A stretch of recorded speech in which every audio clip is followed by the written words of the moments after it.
Movies. And yeah, మీ పేరండి? Vijay, ఏఎప్పుడు admin. అన్న, మీరు మెయిన్ రోల్స్ క్యారెక్టర్స్ మూవీస్ అన్నీ హిట్ అవుతున్నాయి కదా, అంటే సైడ్ క్యారెక్టర్స్తో చేస్తారా నెక్స్ట్ ఫిల్మ్స్లో? ఎందుకు చేస్తా?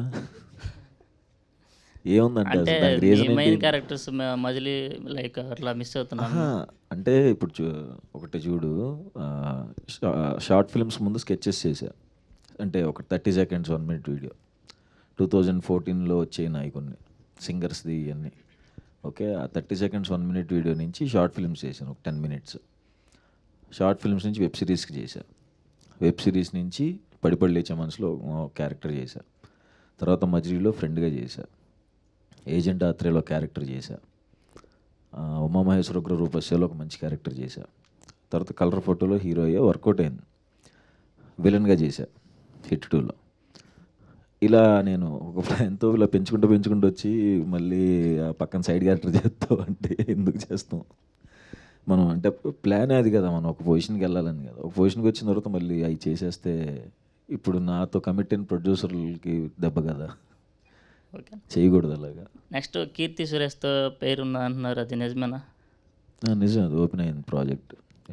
ఓకే, డైరెక్టర్ లేరా? డైరెక్టర్ లేరు. ఉంటే పిలిచే వాళ్ళం కదా స్టేజ్ మీదకి. అంటే ఈ బ్లైండ్నెస్ అనే కాన్సెప్ట్ చాలా బాగుంది. దానిలో ఉన్న మెటీరియల్స్ కూడా బాగున్నాయి. అంటే ఈ మూవీ మీతో కాకుండా ఏదైనా పెద్ద హీరోస్తో ట్రై చేయొచ్చా అని అనుకున్నారు అతను? ఓకే, అది వెనకాలే ఉన్నాడు డైరెక్టర్ మైకి.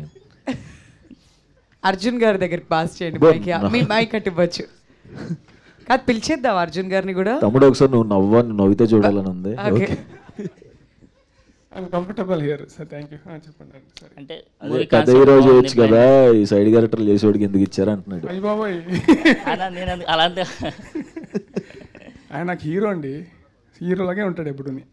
అంటే మీరేమన్నా అనుకున్నారా ఏదన్నా హీరోతో లేదు, సుహాస్ ప్రోతోనే చేశాను. ఓకే,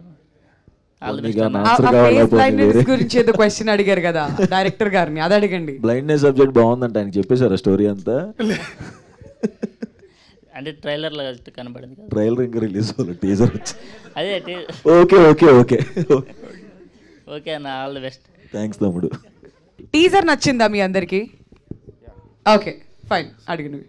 హాయ్ సుహాస్ అన్న, నేను ప్రశాంత్, మీ భాష అడ్మిన్ని. హాయ్. మీరు నాన్ స్టాప్గా మూవీస్ తీసేస్తున్నారు, అవి రిలీజ్ కూడా అవుతున్నాయి, హిట్ కూడా అవుతున్నాయి. మాకు చాలా కన్ఫ్యూజన్ అవుతుంది, లైక్ ఏంది వస్తూనే ఉన్నాయి. కన్ఫ్యూజన్ ఏం లేదు, 6 cinemas 18 crores. కన్ఫ్యూజన్ వస్తుందండి. లేదు వస్తున్నాయి, హిట్ అవుతున్నాయి నెక్స్ట్ చాలా మంచిదే, దానికి కంగ్రాచులేషన్స్ కూడా చెప్తున్నా. కానీ నువ్వు ఎట్లా అంటే, అరే ఈ వారం ఏమైనా ఉందా, లేకపోతే ఈ మంత్ ఏమైనా ఉందా శ్వాస అనేది అని ఒక ఎక్సైట్మెంట్ ఉంది మాకు. అండ్ ఇట్లాంటి కాన్సెప్ట్స్ని సెలెక్ట్ చేసుకోవడానికి రీజన్ ఏంటి? లైక్ ప్రతిసారి ఒక న్యూ కాన్సెప్ట్ తోటి వస్తున్నారు, యూనిక్ కాన్సెప్ట్. అది మోస్ట్లీ జనాలకి తెలియని కాన్సెప్ట్స్ తోటి వస్తున్నారు. సో దానికి రీజన్ ఏంటి? కంప్లీట్గా ఈ క్రెడిట్స్ అంటే ఆ సినిమాలు హిట్ అవుతున్న కాన్సెప్ట్లు కొత్తగా వస్తున్నా నాది అసలు నిజంగా మొత్తం క్రెడిట్ అందరి డైరెక్టర్స్కి.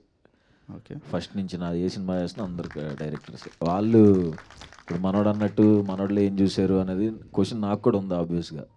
ఎందుకు పెద్ద హీరోలకి ఎందుకు చెప్పట్లేదు అని వచ్చి నా దగ్గరికి చెప్తున్నారు, నన్ను పెట్టి హిట్ చేస్తున్నారు కాబట్టి ఎప్పుడూ వాళ్ళకే థ్యాంక్స్ చెప్పుకుంటాను నేను డైరెక్టర్స్కి. Okay, and what makes you to choose these kind of scripts? అదే చెప్పాను కదా, నాకు పెద్ద క్యాలిక్యులేషన్స్ ఉండవు, జస్ట్ నార్మల్గా ఎంటీ మైండ్తో వినేస్తాను. వింటున్నప్పుడు నేను ఎగ్జైట్ అయిపోయి బాగుంది అంటే చేసేస్తాను. సో ఎట్లా జడ్జ్ చేస్తున్నారు? ఓకే, ఇది యూనిక్ కాన్సెప్ట్, ఇది క్లిక్ అవుతుంది, మళ్ళీ నాకు యూనిక్ కాన్సెప్ట్ ఏదైనా కొత్తగా చెప్దాం అవి కూడా ఆలోచించను. ఓకే, ఈసారి ఏమన్నా కొత్తగా చెప్పాలి, జనాలకు అర్థం కాకుండా తీయాలి, అది అలా ఏమి ఉండదు.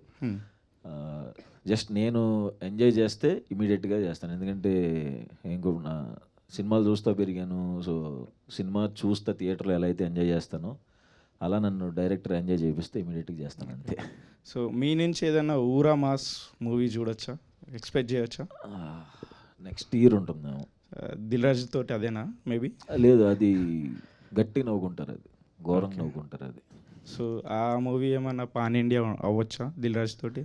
ఎందుకంటే పెద్ద ప్రొడక్షన్ కదా. లేదు, తెలుగు సినిమా, మన ప్రాపర్ తెలుగు సినిమా, బట్ ఇండియాలో ఎవరు చూడలేదు ఆ concept. Okay, thank you.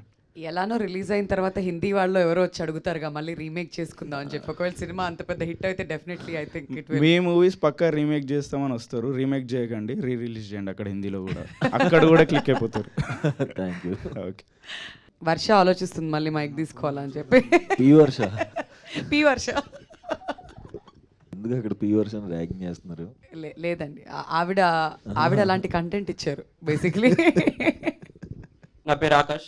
Hi Akash. Sudden గా బాటిల్ మీ మెగ్మిన్. Hi hi. రీసెంట్ గా సోషల్ మీడియాలో చూస్తే Vijay Deverakonda 200 crores collection cross అవ్వాలనుకుంటున్నారు.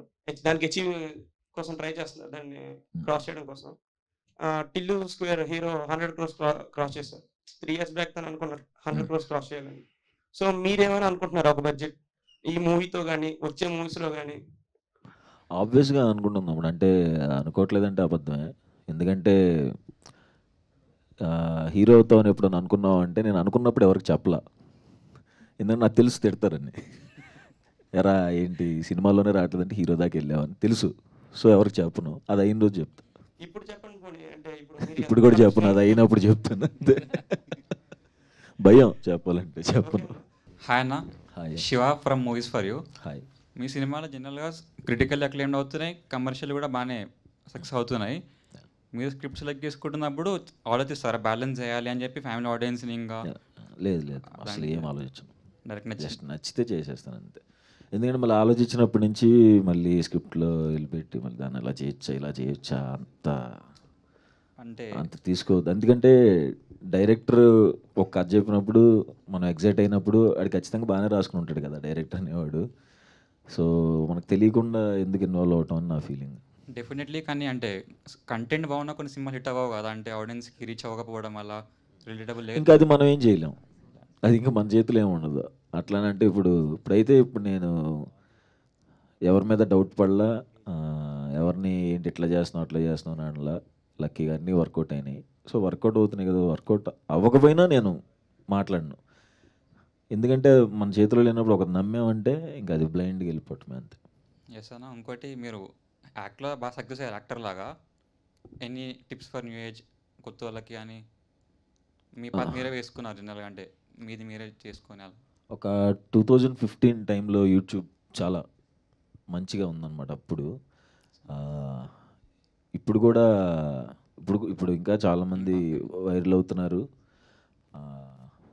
మేమైతే ఒక థాట్తో షార్ట్ ఫిల్మ్ స్టార్ట్ చేసాం. షార్ట్ ఫిల్మ్స్ మనం చేయాలి, డైరెక్టర్స్ చూడాలి, పిలవాలి అని.